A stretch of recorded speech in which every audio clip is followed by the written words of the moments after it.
어우 복잡해. 네, 계속할게요. 자, 그래서 일단은 여기까지 했었던 것 같고, 자, 일단은 임상 증상이 나타나면은 병원성 자체는 되게 낮아요. 병원성 자체는 낮고, 보통 이제 열이 난다든지, 그 다음에 그냥 감기 비슷한 증상을 보이다가 질병이 이제 낫는다고 보시면 되고, 다만 이게 이제 이것도 세포 내에 기생하는 세균이에요. 그래서 세포 내에 기생하는 세균이 꽤 돼요. 아까 말씀드린 디스테리아 같은 경우도 이제 그 면역세포의 일종인 탐식세포 안에 들어가서 사는 경우가 있고, 얘도 숙주세포 내에서 이제 기생을 하고, 마찬가지로 탐식세포의 탐식 작용에 대해서 살아남아서 증식을 하게 되고, 이거는 밑에 나와 있는 이 영어는 뭐 증식하는 기전이에요. 어떤 식으로 이제 살아남아 증식하는지, 얘네들이 어떤 방어 기전을 갖고 있는지, 그냥 그런 내용이라고 보시면 되고, 크게 중요한 여러분들이 뭐 알 필요는 없고, 저도 알 필요 없는 내용이고, 이 정도면. 그 다음에 뭐 이제 유가종 같은 것들이 형성이 되기도 한다. 자, 동물에서는 이제 아까 말씀드렸듯이 암컷에서 제일 많은 거는 유산, 그렇죠? 그것도 유산도 임신 후반기에 유산이 돼서 이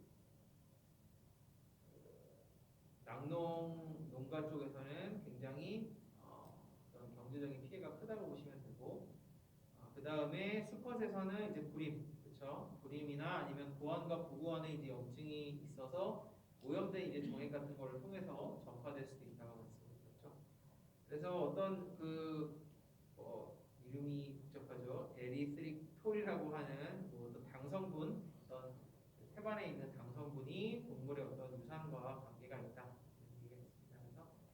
그래서 그 다음에 동물에서는 골수라든지 관절 같은 데 또 감염이 돼서 만성적으로 이제 다리를 절거나 후구마비가 될 수도 있다. 그래서 사람 같은 경우는 주로 이제 걸리는 애들이 이제 멜리텐시스나 아볼투스. 얘가 아까 양에서 많이 걸린다 그랬죠?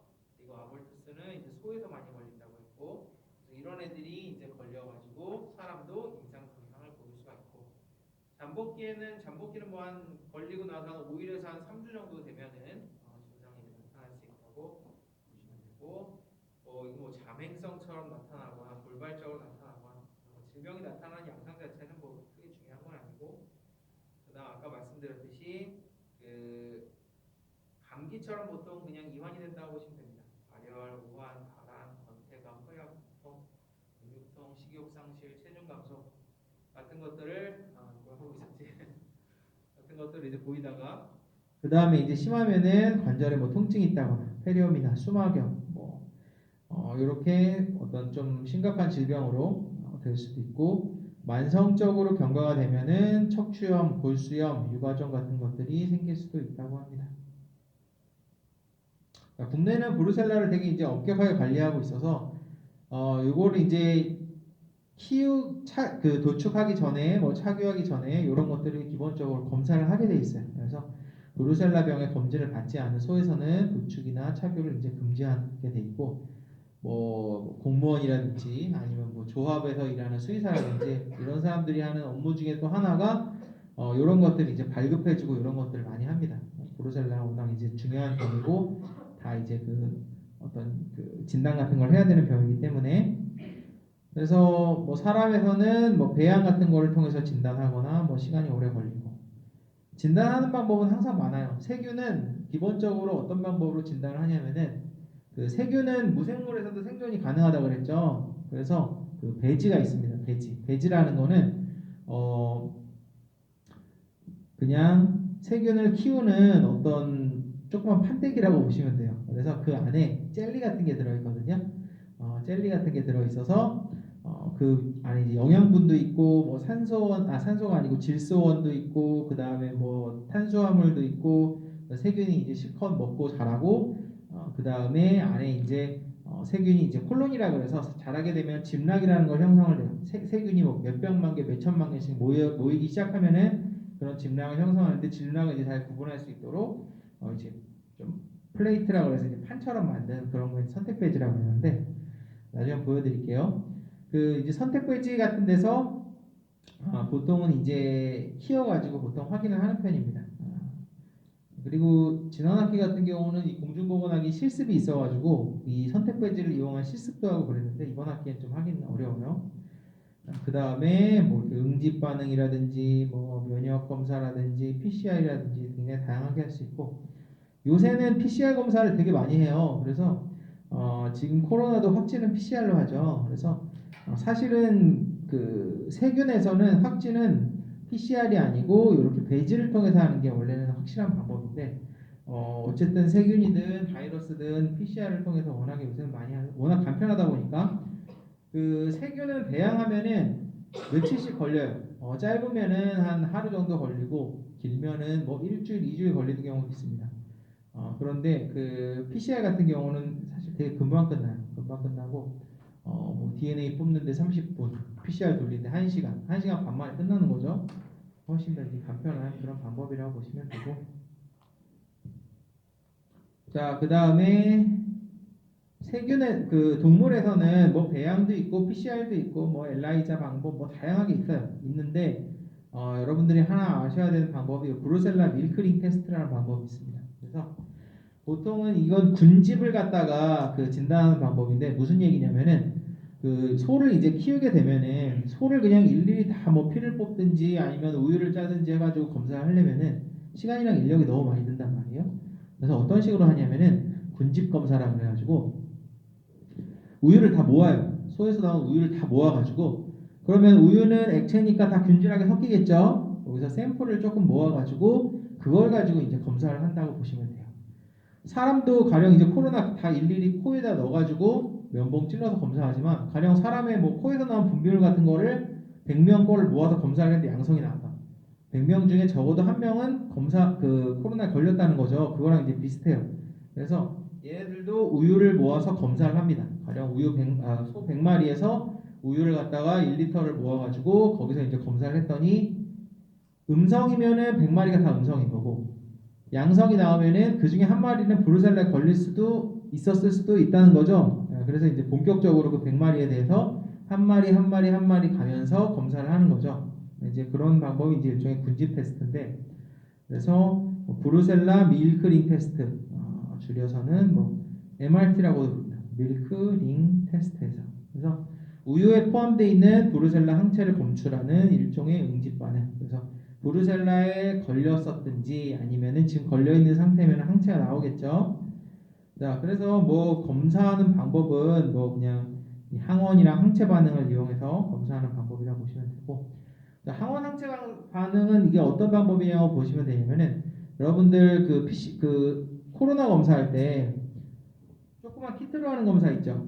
그게 항원 항체로 하는 검사예요. 그게 그 항원이랑 항체의 응집 반응을 이용해서 그 선을 이제 나타나게 하는 그런 검사라고 보시면 되고, 그 다음에 이제 PCR 검사는 아예 그냥 유전자 자체를 갖다 검사하는 방법이에요. 두 방법이 대표적으로 있는데 이 방법 같은 경우는 기본적으로 항원 항체 검사라고 보시면 됩니다. 자, 그 다음에 그 결과 판정은 이게 어떻게 판정을 하냐면은 한마디로 이제 어떤 우유 모아놓은 우유에다가 어떤 뭐 씨앗 같은 걸 넣어갖고 간단하게 얘기하면 그렇게 해서 이제 뜨는 걸 갖다 확인하는 거죠. 그래서 이런 식으로 파랗게 링이 뜨게 되면은 양성이에요. 그러면 이게 뭐 소 한 10마리에서 모은 우유를 갖다가 검사를 하니까 떴다. 그러면은 10마리 중에 한 마리는 지금 감염돼 있는 거죠. 적어도 한 마리는 다 감염됐을 수도 있고 그래서 10마리에 대해서 개별적으로 다 검사를 하게 되는 겁니다. 그러면은 뭐 음성이 나오면은 걔네들은 간단하게 그냥 걸러낼 수 있는 거죠.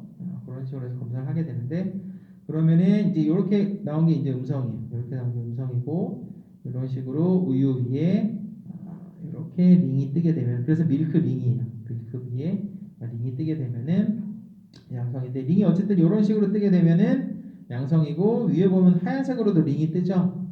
그렇게 되고 파란색은 오히려 퍼져 있고 이거는 간단하게 그냥 음성이라고 보시면 돼요. 판정은 그 사실은 그 이제 판정을 할 때는 여러분들이 이제 가령 코로나 걸렸다 그러면 코로나가 음성인지 양성인지만 나오죠. 그렇죠? 코로나가 안에 뭐 100만 마리 있다, 1000만 마리 있다 이런 식으로 안 나온단 말이에요. 그런 검사를 갖다가 정성 검사라고 해요. 정성 검사. 존재 유무만 판단하는 검사예요. 그런 거는. 그 다음에 정량 검사가 있는데 정량 검사는 수까지 세는 겁니다. 그러니까 지금 우리가 하는 코로나 검사는 정성 검사예요. 걸렸는지 안 걸렸는지만 판단하는 건데 사실은 뭐 물론 이건 정량 검사 숫자까지 정확하게 세는 건 아니지만 조금 한 발 더 나가서 이 링이 어느 정도까지 생겼느냐에 따라서 감염이 심하냐 약하냐 이런 정도까지 이제 좀 판단을 하는 겁니다. 그래서 음성일 경우에는 지금 여기 이제 크림층이고 여기 이제 우유층이겠죠. 그러면은 크림층은 하얗고 우유층은 지금 약간 푸른색을 보이게 되는데 이게 양성이 나올수록 얘가 점점 푸른색이 되고 아주 심한 양성이죠. 얘는 그 다음에 우유층은 완전히 흰색이 돼버리는 거죠. 얘랑 좀 비교를 하게 되면 얘는 어때요? 위에는 시퍼런 건 똑같지만 밑에는 얘는 허옇고 얘는 조금 푸른 빛이 돌죠. 그러면은 얘 같은 경우는 뭐 한 3점 정도 줄 수 있겠지만 얘 같은 경우는 한 4점 정도에서 감염이 더 심하게 됐다. 이렇게 판단할 수도 있는 거죠. 그래서 만약에 10마리를 갖다 검사했는데 플러스 4가 나왔다. 그럼 뭐 10마리가 다 감염됐을 수도 있고 플러스 1이 나왔다. 그러면 한 마리 정도만 감염됐을 수도 있고 이런 식으로 추측을 할 수도 있겠죠. 정확한 방법은 아니에요. 그때는 한 마리씩 다 검사를 하는 수밖에 없으니까. 자, 기본적으로는 감염에 주의한다. 그 우유로 감염되는 경우는 이제 별로 없기 때문에 기본적으로는 그 소를 다루는 사람들이 감염에 주의할 수밖에 없는 거죠. 그래서 어떤 증상 같은 거 이제 뭐 키우는 사람이나 수의사는 물론이고 하여튼 관여되는 모든 사람들이 혹시 증상이라든지 이런 게 있는지 보고 혹시라도 뭐 유산 같은 게 있었다 그러면은 아까 유산의 원인이 되는 그런 세균이나 바이러스가 되게 많다 그랬죠. 이게 혹시라도 브루셀라 때문에 발생된 건 아닌지 그런 것들 확인할 필요도 있겠죠. 자, 그 다음에 우유나 유제품을 당연히 살균을 해야 되고 고위험 집단에 대한 교육이 이제 필요하다.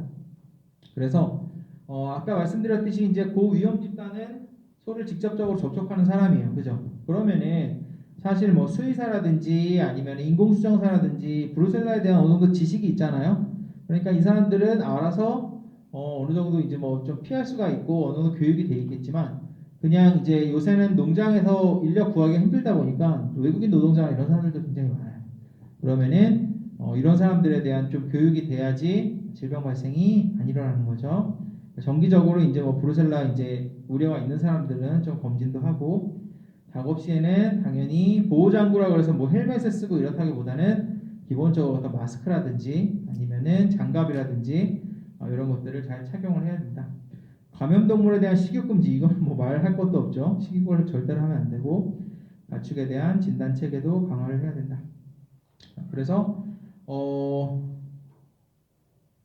여러 가지 방법으로 어쨌든 브루셀라를 예방을 해야 되고 자 기본적으로 그 사람이 걸리게 되면은 항생제 처치를 하게 됩니다. 그렇죠? 항생제를 할 수 있죠. 왜냐면은 세균이니까 항생제를 통해서 처치가 가능하고 동물은 그냥 살처분이에요. 그래서 동물도 그냥 간단한 질병 같은 경우는 일반적으로 대부분 살처분을 하지 않고 치료를 합니다. 이것도 항생제를 쓰면 나으니까. 그런데 브루셀라 같은 경우는 일단은 전파될 수도 있고 전파돼 갖고 다른 동물도 유산시킬 수도 있고 그렇죠. 치료 기간도 생각보다 오래 걸리다 보니까 그 법적으로 그냥 살처분하게 돼 있어요. 그래서 기본적으로 이제 브루셀라 보고가 딱 들어오게 되면은 이제 뭐 수의사들이 나가서 살처분을 한다고 보시면 돼요. 그래서 이런 고기는 절대 먹으면 안 되죠. 그래서 뭐 가축 전염병이 있는 애들, 즉 뭐 1종이든 2종이든 3종이든 이런 전염병이 있으면은 당연히 섭취하면 안 되고 섭취를 통해서 사람이 감염될 수도 있기 때문에 주의를 해야 된다. 자, 그래서 뭐 이거는 2010년에서 한 2018년도 정도까지밖에 이제 통계가 안 나와 있는 건데 그 검역검사본부, 농림축산검역검사본부 지금 김천에 있어요. 이 본부가 김천 옛날에 원래 안양에 있다가 지금 김천으로 옮겨갔는데 여기서 이제 브루셀라 이제 통계를 낸 거 보니까 한때 되게 심했대요. 그래서 5천 마리까지 이제 계속 발생을 하다가 지금은 굉장히 많이 줄었어요. 요새 통계는 지금 한 최근 3년은 어떤지 제가 지금 따로 첨가는 안 했는데 많이 줄었을 거예요. 그래서 발생은 지속적으로 계속 있기는 있는데 이제 관리를 굉장히 철저하게 하다 보니까 전에 비해서는 상당히 많이 줄은 그런 형태로 지금 뭐 2010년에 비해서 뭐 2016, 17년도 이때 보면은 거의 한 1%대로 줄었죠. 99%, 한 95% 정도가 지금 줄은 거죠. 그래서 굉장히 지금 많이 줄어든 상태라고 보시면 됩니다. 자, 그 다음에 이제 구제역이라는 질병인데, 구제역은 참 할 말이 많은 질병인데, 일단은 이 구제역은 많이 들어봤을 거예요. 그래서 foot and mouth disease라고 그래갖고, foot이 뭐죠? foot? 발이에요, 발. mouth는 입이에요. 발이랑 입에 생기는 질병입니다. 그래서 그냥 딱 이름 그대로 이 질병은 발이랑 입에 생겨요. 자, 사람이 발에 생기는 질병이 뭐가 있죠? 무좀, 그죠? 무좀 있고, 그죠? 입에 생기는 질병은 뭐 허피스 같은 거 있든지, 그죠? 뭐 이런 거 생길 수 있죠. 자, 발에 생기는 질병도 그렇지만 여러분들 이제 입에 생기는 질병 중에 입이 허는 거 있죠, 그죠? 그러면은 입이 허는 거 한 개만 생겨도 뭐 음식을 잘 못 먹어요, 아파가지고, 그죠? 입이 허는 질병은 사람뿐만 아니라 동물에도 엄청나게 많습니다. 이 입이 허는 질병이 많이 생기는 동물이 고양이에요, 고양이. 그래서 고양이 중에서 여러분 혹시 고양이 키우는 분들 좀 있으세요? 고양이? 고양이 키우면은 이 고양이의 질병 중에 굉장히 많은 질병이 나이가 들면은 신장 쪽의 질병이 많고 나이가 보통 어렸을 때나 아니면 평생에 걸쳐서 입 안에 질병이 많아요. 입 안에 질병이라고 하면은 뭐 혀라든지 입술이라든지 이런 데도 생길 수 있고 이빨 쪽에 질병이 많이 생겨서 고양이는 이빨 다 뽑기도 하고 그런 경우도 전발치라 그래갖고 되게 많아요. 사실 케이스가. 그래서 고양이 같은 경우도 그 입에 바이러스가 생기는 게 있어요. 칼리시 바이러스라고 그런 거에 걸리면은 입이 완전히 헐어버립니다. 입이 헐어버리면은 그냥 사람이 헐게 되면은 그냥 하얀 거 점처럼 입안에 생기죠, 그죠? 여러분들 그거 생기게 되면 그런 수준이 아니라 그냥 입이 그냥 허옇게 돼요, 안에가 다 헐어버려갖고. 그러면 얘네들이 물도 못 삼키고 밥도 못 먹고 침도 못 삼키는 상태에서 아사하는 경우가 꽤 많아요. 그래서 여러분들 혹시 길 가다가 고양이들 상태 안 좋은 애들이 되게 많은데 그 뭐죠? 길고양이라고 그러죠. 길고양이 보면은 되게 건강하고 피둥피둥한 애들도 있는데 그 눈이라든지 입에 질병 있는 애들이 꽤 많아요. 그러면은 막 눈물 줄줄줄 흘리고 막 노란 콧물 줄줄줄 흘리고 그리고 침을 줄줄줄 흘려요. 걔네들은 보면은 입안에 보진 않았지만 그리고 그런 고양이 입을 보려고 하면 난리 나죠. 엄청 위험하죠. 팔키고 난리 나는 거죠 그때는. 보면은 입이 그냥 허옇게 헐어가지고 뭘 삼키지 못하는 경우가 되게 많아요. 그래서 사람도 입이 헐면은 뭐 음식 같은 거 잘 못 먹지만 고양이 같은 경우는 아사할 정도로 그렇게 입이 헐어갖고 질병이 생기는 경우도 있고 자 이게 소나 돼지도 마찬가지예요. 소나 돼지도 마찬가지로 입에 질병이 생기게 되는데 입에 질병이 생기게 되면은 그때부터 식욕도 굉장히 감퇴하고 음식을 잘 먹지도 못하고 그러면서 굶어서 죽지는 않는데 그럼 어떻게 돼요? 체중이 빠지는 거죠, 그죠?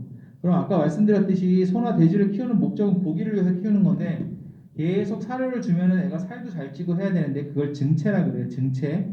체중이 증가하는 거죠. 체중이 증가돼서 증체가 잘 돼야지 얘네들이 빨리 갖다가 파는데 그게 잘 안 되는 거예요. 그래서 이 구제역은 입에 질병이 생기다 보니까 엄청나게 손해가 굉장히 막심한 질병입니다. 손해가 막심한 질병이고 그 다음에 발에 생기는 것도 마찬가지예요. 발에도 허는 것처럼 이렇게 질병이 생깁니다.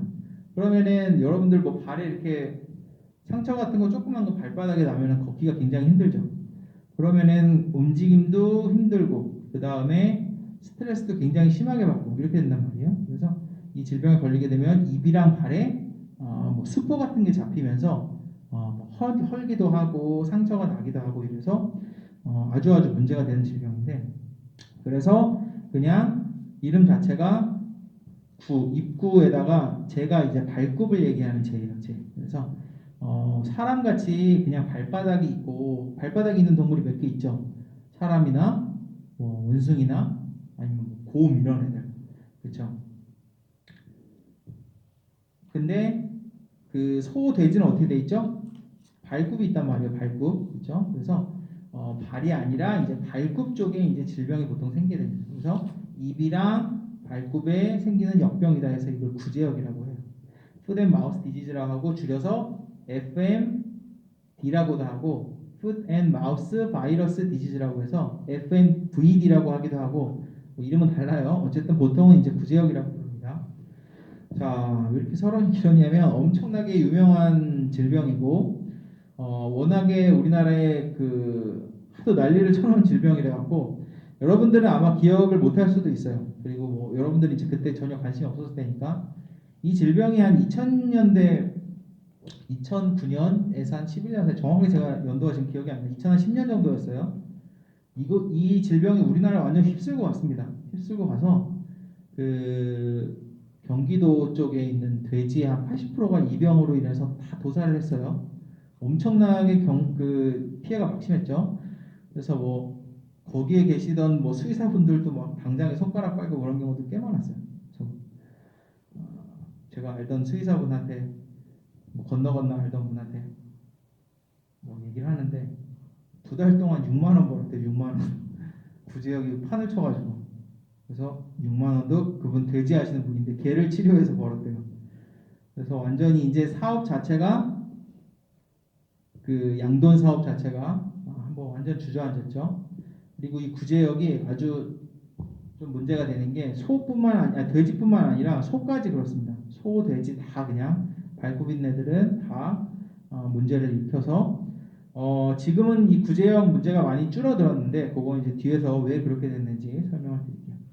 자, 소와 돼지 등 가축에 대해 전염성이 높은 급성 바이러스성 전염병이다.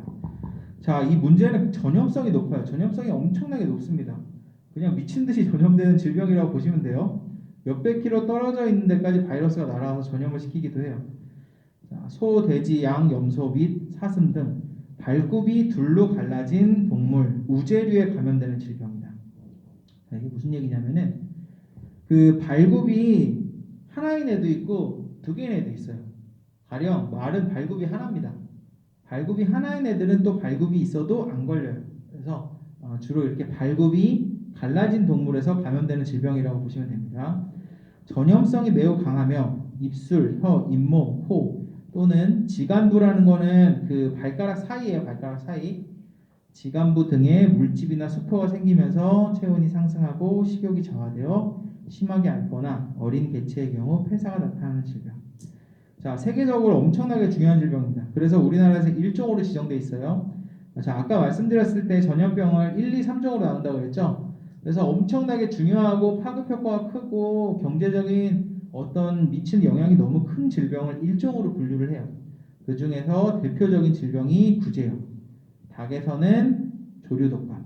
그러니까 소나 돼지에서는 구제역, 닭에서는 조류독감. 뭐 이런 식으로 지정이 되어 있다고 보시면 돼요. 자, 그래서 1종 가축 전염병이고, 자, 이 원인체는 이제 코로나 바이러스라는 바이러스예요. 그래서 얘기가 빠진 것 같은데, 이렇게 뭐 생겼다고 하는데 보니까 지금 바이러스도 성이 있고 이름이 있죠. 사실은 바이러스도 다 성이 있고 이름이 있어요. 뭐 정확하게 얘기하면 이거를 뭐 종, 속, 뭐 이런 식으로 분류 체계가 있는데 보통은 근데 바이러스를 이렇게 뭐 이렇게 복잡하게 그 앞에 있는 게 이제 비리대거든요. 비리대까지 해서 보통 이제 뭐 부르지는 않고 비리대로 부르는 애들도 있고 바이러스 쪽을 부르는 애들도 있어요. 그러니까 피코로나 바이러스로 부르는 애들도 있고 이거 뒤에는 아토 바이러스로 부르는 애들도 있고 코로나 같은 경우는 걔가 코로나 비리대인가요? 코로나 바이러스인가요? 정확하게 모르겠네. 어쨌든 바이러스도 사실은 뭐 이름이랑 성이 있는데 일반적으로는 짧게 부르기 때문에 제가 여러분들 그냥 이해하시기 좋게 하려고 설명을 드렸던 거고. 자, 그래서 RNA 바이러스래요. 바이러스는 대부분 RNA가 많아요. 뭐 코로나라든지 뭐 팍스라든지 몇몇은 DNA 바이러스고. 그다음에 바이러스의 생존 기간은 온도, 습도 뭐 영향을 많이 받으며 통상 물에서는 50일, 20에서 200일, 혈액에서 35일. 자, 제가 바이러스에 대해서 설명할 때 바이러스는 무생물이랑 비슷하고 일단 외부로 나오게 되면은 생명체가 없는, 숙주가 없는, 세포가 없는 환경에서는 사멸한다 그랬죠. 그렇죠? 그런데 얘는 어때요? 생존을 엄청나게 오래 합니다. 그래서 바이러스 중에서 그 강아지 이제 뭐 파보 바이러스라든지 아니면은 구제역 바이러스라든지 몇 개 있어요. 코로나도 뭐 사실 생존을 잘하는 편이고 생존을 꽤 오래 하는 바이러스가 있습니다. 그래서 생존을 오래 하면서 감염력을 유지시키는 경우가 있어요. 그래서 바이러스가 기본적으로 그 무생물 외부에 나왔을 때는 그 번식은 못해요. 번식이나 증식은 할 수 없지만 생존하는 경우는 꽤 있습니다. 자, 세균 같은 경우는 외부에 나와서 증식도 하고 번식도 하고 생존도 합니다. 그렇죠? 내부에서도 마찬가지고 아까 세균은 그래서 배양배지에서 키운다 그랬잖아요. 바이러스 같은 경우는 외부에 나오면 힘을 못 쓰지만 생존은 할 수 있다. 그래서 얘는 아까 제가 전염력이 굉장히 강한 애라고 말씀드렸죠. 전염력이 강한 원인 중에 하나가 생존을 오래 하기 때문이에요. 여러분들 개에서도 그 파보바이러스 있죠. 파보바이러스. 여러분들 강아지 키우면은 그 가장 먼저 접종하는 거 6주에서 8주 됐을 때 첫 번째로 접종하는 게 파보예요. 파보. 파보를 왜 많이 하냐? 파보가 전염성이 엄청납니다. 전염성이 엄청나서 그냥 파보 걸린 애가 잠깐 병원 왔다가 집에 갔는데 다음 개가 와서 걸리는 경우도 굉장히 많아요.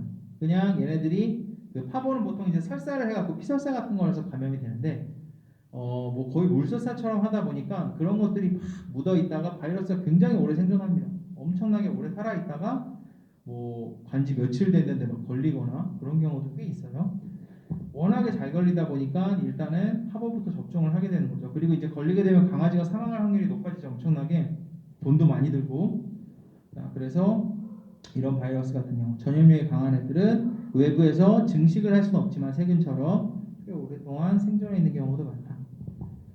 자, 일단은 증상을 보면은 아까 말씀드렸듯이 제일 큰 증상은 입이나 발 쪽에 물집이라든지 수포 같은 게 잡히게 됩니다. 그래서 보통은 그렇게 되면은 일단은 뭐 체온 상승, 식욕 부진, 침울 뭐 이런 다양한 증상이 있겠지만 우유 생산량이 엄청나게 감소해요. 일단은 동물도 사람도 다 마찬가지지만 스트레스에 엄청나게 취약하거든요. 그러니까 여러분들 아까 말씀드렸듯이 우리가 입안에 조그만 입이 그냥 조금 헐기라도 하면은 막 밥도 못 먹고 물도 못 먹고 삼키기도 뭐 침 삼킬 때마다 힘들고 그러니까 스트레스를 많이 받죠. 동물은 그거보다 더 심해요. 그래서 일단은 동물이 스트레스를 받게 되면은 증체도 안 되고 우유 생산이 안 됩니다. 그래서 우유 생산량이 급격하게 감소를 하게 되니까 얘네들이 질병에 걸려 있는 기간 동안에 우유 생산이 거의 안 되는 거예요. 그러니까 피해가 막심한 거죠. 자, 발병 후 24시간 이내에 침을 심하게 흘리고 혀와 잇몸 등에 물집이 생깁니다. 당연히 침을 흘리겠죠. 왜냐하면은 침을 삼키는 것도 힘들다 보니까 침을 심하게 흘리고 물집이 생기고 수포가 생기고 자 이런 물집이 발굽의 사이 아까 말씀드렸듯이 지간부죠. 지간부 발굽이 이렇게 갈라져 있으면 이 사이에 야들야들하게 이제 살이 이제 부드럽게 있는 부분이 있죠. 발톱이 없이 그 부분에 이제 여러분들 족발 보면 위에 이제 딱딱한 부분이 있지만 사이에 있는 부분은 말랑말랑하죠. 그 부분에 이제 뭐 생기고 그 다음에 뭐 젖꼭지 같이 좀 약간 부드러운 그런 조직에서도 관찰이 되고 자, 물집이 터져서 피부가 드러나고 짓무르고 헐게 된다. 자, 그럼 물집이 여러분들 물집 생기면은 그게 터져가지고 빨개지면은 뭐 닿기만 해도 되게 아프죠. 그러면은 소는 더 심하죠. 소나 돼지는 신발도 안 신는데 그죠? 그러니까 그리고 우리나라 그 소 이런 데 관리하는 데 보면은 막 발목까지 막 분변이 차고 이렇게 관리하는 데도 있어요. 그런데 보면은 어때요? 상처가 직접적으로 그런 데 닿다 보니까 굉장히 아프고 하루 종일 아프고 그리고 그렇게 되면 스트레스가 심하게 받으니까 우유 생산 같은 게 잘 안 되는 거죠. 자, 그 다음에 이 질병은 특징적인 게 걸려도 안 죽어요. 잘 걸려도 안 죽는 병이니까 그러면은 걸려도 안 죽는 병이니까 안 위험하겠네요 라고 생각할 수 있겠지만 아까 말씀드렸듯이 제일 중요한 우유가 감소하고 증체가 안 되고 전염력이 엄청나니까 컨트롤을 엄청나게 잘 해줘야 됩니다. 그러니까 이쪽 농장에서 이번 주에 생기고 다음 농장에서 다음 주에 생기고 그냥 전국을 쓸고 가는 거예요. 그리고 다음 소 태어나면 또 다음 소한테 걸리고 이런 식으로 완전 고착화가 되다 보니까 비록 소가 죽거나 뭐 이게 탄저처럼 그렇게 위험하게 막 소가 죽거나 이런 질병은 아니지만 사실 그거보다 더 위험한 거죠. 전염이 너무 잘 되니까. 그래서 다만 이제 어릴 때는 심근염이라는 게 생겨갖고 죽는 경우가 있고 이 경우에는 뭐 호반심이라고 해서 뭐 이런 형태인가 봐요. 저도 잘 모르겠는데 심장에 이런 그런 형태가 나타난다고 합니다. 자, 일반적으로 이환율은 높고 폐사율은 낮은 편이나 어린 송아지의 경우 성우에 비해서 폐사율이 높음. 자, 이환율이 뭔지 폐사율이 뭔지 이런 것들은 이제 우리가 뒤에 가면 또 배우게 돼요. 육학 시간에. 자, 이환율은 질병에 걸리는 수준이라고 보시면 돼요. 100마리가 있을 때 30마리가 걸렸으면 이환율은 30%가 되는 거죠. 폐사율은 죽는 거고 걸린 애들이. 자, 그러면은 걸리기는 잘 걸리고 죽지는 않는 병이에요. 무슨 질병이랑 비슷하냐면 사람이 걸리는 코로나랑 비슷하죠. 그죠? 걸리기는 엄청 잘 걸리고 죽지는 않죠. 거의. 그러니까 그렇게 비슷하게 걸리기는 잘 걸리고 폐사율은 낮다. 자, 그 다음에 얘도 이제 유산을 초래하기도 합니다. 임신 후에서 유산을 초래하고 감염된 소들은 일주 이상 거의 먹지 못하고 자, 먹지 못하니까 증체가 안 되겠죠. 자, 먹지 못하니까 우유도 잘 안 생기고 그리고 못 먹으니까 스트레스 굉장히 심하게 받죠. 아프니까 계속 절뚝거리며 그 다음에 유방염이라든지 산유량 격감이라든지 경제적인 피해가 발생한다. 젖소에서는 착유량이 50% 정도 감소한다. 그러면은 젖소를 키우는 농가에서는 우유를 갖다가 장사를 하는 건데 우유를 팔아서 그 농가의 수입원이 되는 건데 착유가 안 되면은 그때부터는 손해가 막심한 거죠. 50%가 감소해 버리니까. 자, 돼지도 마찬가지예요. 돼지에선 뭐 젖을 우리가 먹는 것은 아니지만 증체가 안 되겠죠. 자, 절거나 기립하지 못하고 잘 움직이지 않는. 자, 당연히 다리 쪽에 수포 같은 게 생기니까 다리가 굉장히 아파서 다리를 절고 서지도 못하고 움직이기도 싫어하고 사료 섭취가 부진한 것이 당연히 관찰이 되겠죠. 잘 안 먹으니까 입이 아파갖고 콧등, 혀, 유두, 발굽과 피부가 접하는 부위 등에 물집이 생기기도 하며 아까 똑같이 이제 물집이 터져서 피부가 벗겨진 자리에 세균에 의해 2차 감염이 일어나고 이로 인해서 발굽이 탈락하기도 한다. 자, 입보다는 발 쪽에 돼지는 이제 발 쪽에 많이 생긴대요. 포유 중 자돈의 집단 폐사가 종종 관찰. 자, 포유라는 거는 이제 젖을 먹인다는 거죠. 자돈이라는 거는 새끼 돼지라는 거예요. 그래서 돼지가 모돈이 있고 자돈이 있어요. 그래서 모돈은 엄마 돼지, 자돈은 새끼 돼지. 돼지는 어떤 식으로 키우냐면은 고기가 목적이잖아요. 그래서 계속 임신을 시킵니다. 마찬가지로. 사실 우리가 이제 돼지고기 먹는다고 하지만 거기 이제 히스토리를 들어보면 사실 동물을 되게 힘들게 하는 부분이 많아요. 그래서 계속 임신을 시키면 아까 말씀드렸듯이 한 뭐 10마리, 12마리 정도의 새끼가 나와요. 그런 식으로 해서 걔를 갖다 한 6개월 정도 키워가지고 이제 내보내는 거죠. 그렇게 되면은 일단은 돼지가 이제 처음 나왔을 때뭐 10마리, 12마리 된 애를 이제 돼지가 보면 젖이 많죠. 이걸 통해서 이제 우유를 주게 되죠.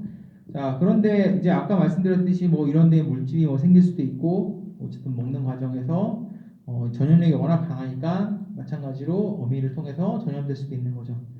자, 그래서 전염이 돼서 소에서는 어린애들이 죽는 경우도 있다고 그랬죠. 돼지도 마찬가지예요. 면역력 같은 것들이 갖춰지지 않는 상태이기 때문에 이제 죽는 경우가 많다고 보시면 되고.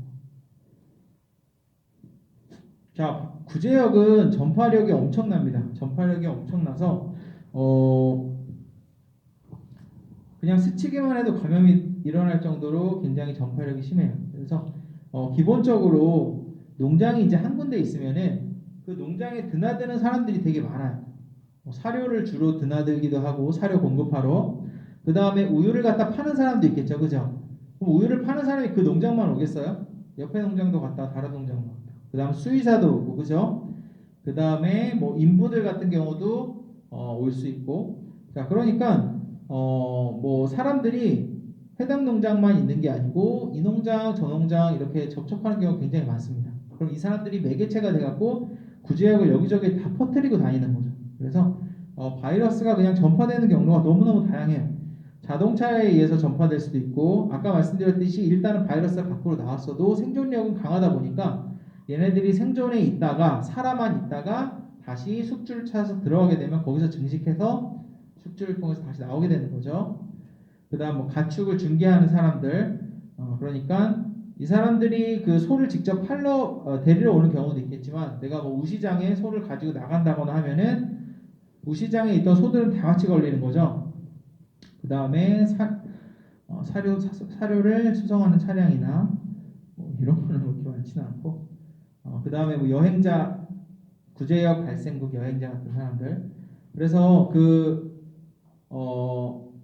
동물 축산 쪽에 있는 사람들은 여러분 뭐 혹시 집에서 축산업 하시는 분이나 가족 중에 수의사가 있거나 하면은 그 인천공항으로 딱 들어오잖아요. 방송을 해요. 뭐 천정환 씨 1층으로 내려오시라고 아니면 입출국 할 때 얘기를 합니다. 1층으로 내려가시라고. 그럼 거기서 뭘 하냐면 검역 받고 가요. 검역. 무슨 나라 왔다 갔습니까? 뭐 가서 뭐 농장이나 이런 데 간 적 있습니까? 그리고 거기가 이제 뭐 구제역 같은 거 발생하는 나라다. 이러면은 뭐 일일이 다 또 심하게 막 꼬치꼬치 물어보고 그 다음에 제 휴대폰이랑 제 몸이랑 거기 막 소독하는 에어샤워 장치가 있어요.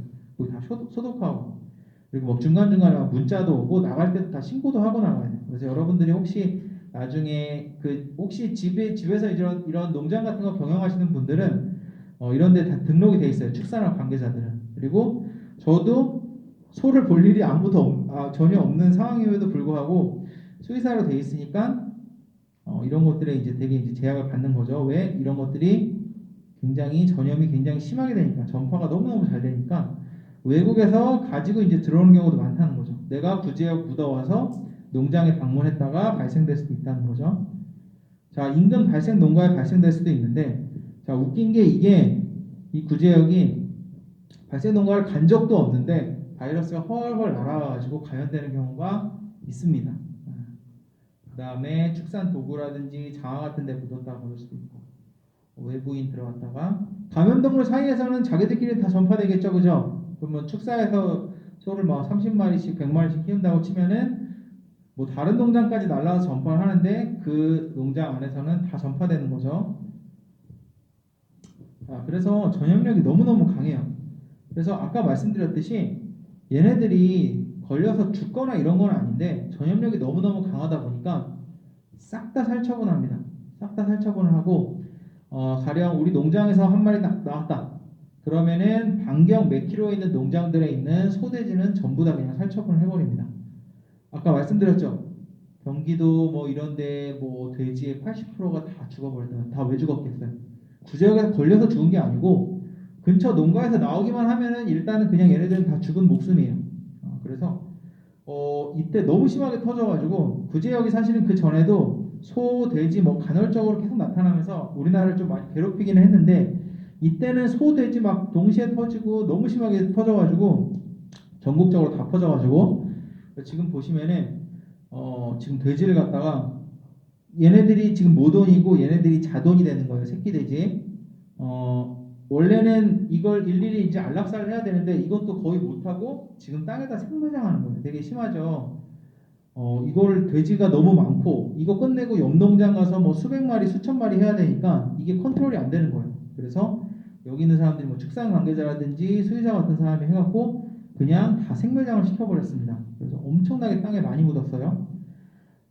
이게 또 문제가 뭐가 생겼냐면은 얘네들이 돼지가 이제 다 죽은 상태에서 그 침출수라 그래가지고 여기 있던 뭐 침이라든지 혈액이라든지 몸에 있던 뭐 물이라든지 썩어서 나오는 것들 구제역에 아직 있는 것들이 물을 그 안에 있는 지하수를 타고 뭐 지하수를 오염시킬 수 있다 이런 얘기도 되게 많았어요. 어쨌든 여러분들 아마 기억 못하겠지만 이쪽 뭐 수위 쪽이라든지 뭐 전국적으로도 뉴스에도 워낙 많이 나오고 그래서 엄청나게 그 충격이 컸고 이때 이후로 하여튼 이런 뭐 방역이라든지 이런 게 아주 그냥 좀 문제가 많이 됐었어요. 우리나라도 메르스 터지면서 지금 사실 코로나 대처를 잘했다 이런 얘기도 있죠. 그래서 이때 이후로 수의사들도 너무 힘들어갖고 엄청나게 많이 그만두고 이것만 터지면 그냥 무슨 지역으로 가가지고 계속 이런 작업해야 되고 그리고 여러분들 뭐 지금 사진으로도 그렇지만 이거를 작업하는 사람들의 입장에서는 장난 아니죠. 돼지가 막 깨끗거리고 그리고 이런 새끼 돼지들이 엄마 돼지랑 막 이렇게 막 살겠다고 막 이러는데 이걸 그냥 땅에다 묻어버렸으니까 그래서 뭐 트라우마 뭐 호소하고 이런 것도 굉장히 심했어요. 자, 워낙에 아까 말씀드렸듯이 전염성이 강하다 보니까 자동차 같은 것도 다 일일이 다 소독하고 소독제도 엄청나게 썼습니다. 일일이 다 소독하고 다 방역하고 자동차 한 대 들어갔다 나왔다 하는 것도 엄청나게 방역을 많이 했다. 자, 진단부터는 다음 시간에 하도록 할게요. 너무 양이 많아서 다 못할 것 같고 왜냐하면 제가 백신에 대해서 조금 얘기를 해야 될 것 같아서 다음 시간에. 그리고 잠시만 기다려주세요.